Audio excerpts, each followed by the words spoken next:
Hola amigos, bienvenidos de nuevo. Fijaros en este candado o en este formato tan curioso. Es muy poco habitual aquí en España. Es un formato, yo creo que en Estados Unidos es más habitual. Estos candados laminados, sobre todo marca Master. Este es Brady Abus, ahí lo tenéis, modelo 4140, fabricado en Alemania, pulgada y media, 40 milímetros. Fijaros. Ahí lo tenéis, qué bonito. Abus por delante, por aquí detrás, limitador de giro, el cilindro que queda, ahí lo podéis ver cómo se mueve, queda móvil, porque el actuador me imagino que va hasta aquí atrás. Tenemos las dos llaves originales. Este candado me lo traje de la quedada, no estoy seguro de... Creo que era de Capton, pero no estoy seguro. Y lo que vamos a hacer va a ser intentar ganzuarlo. No creo que esto se pueda desmontar, está remachado, una pena, pero vamos a intentar ganzuarlo. Vamos allá, vamos a apartar el zoom. Creo que lo ganzué allí, yo creo que sí, no estoy seguro, pero yo creo que sí. Y me imagino que tiene spools y la parafernalia que llevan habitualmente los Abus. Vamos a ver, hay un salto grande. No sé si la más fina de las prybar podrá entrar ahí. No. Pues vamos a intentar usar otro tensor. Vamos allá. Ahí está. Sobresale mucho. Eso para mí es muy incómodo. Pero bueno, nos vamos a tener que conformar con eso.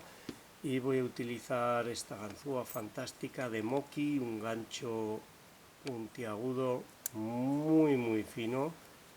Fijaros lo pequeñito y lo fino que es. El bocallave es pequeño, evidentemente. Ups. Y ahí enfoca. Y como veis se me salta el tensor. Vamos a ver si se sujeta un poco y nos permite ganzuar. Primero nada, segundo nada, tercero, cuarto, no. Desde ahí no voy bien. Voy a subirme ahí a este escalón.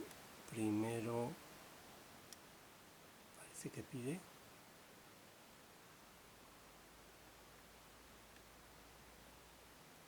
Pues o pide o lo he pasado, vamos a ver. Pues sí que pedía. No estoy nada cómodo con este tensor, cuarto. No estoy seguro de si tiene 4 o 5. Vamos a ver si en esta segunda pasada puedo verlo. 4. Sí, yo creo que aquí hay un quinto. Ahí está. Muy alto, muy corto ese quinto. Al colocar el quinto cae en falso. Segundo da rotación, ahí tenemos los spools. Y abriría. Vale, pues no ha dado tanta pelea como yo esperaba. Vamos a ver, tenemos la llave, veremos ahora la codificación. Creo que no tiene muelle.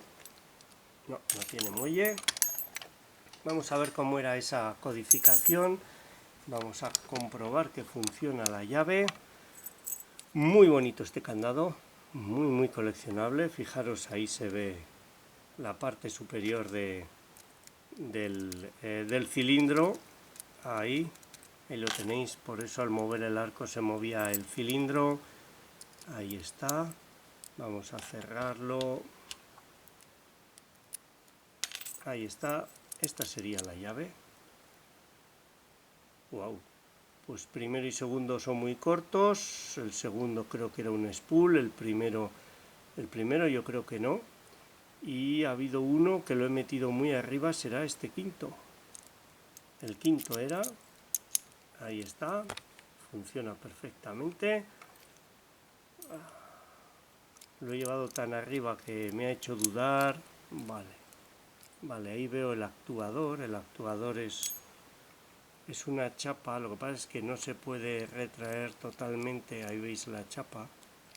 Si no está alineado el arco. Ahí lo tenéis. No creo que se le pueda hacer un bypass. Es un buen candado. Ahí está, de acero, con un cuerpo muy fuerte. mucho más que los de latón que estamos habituados.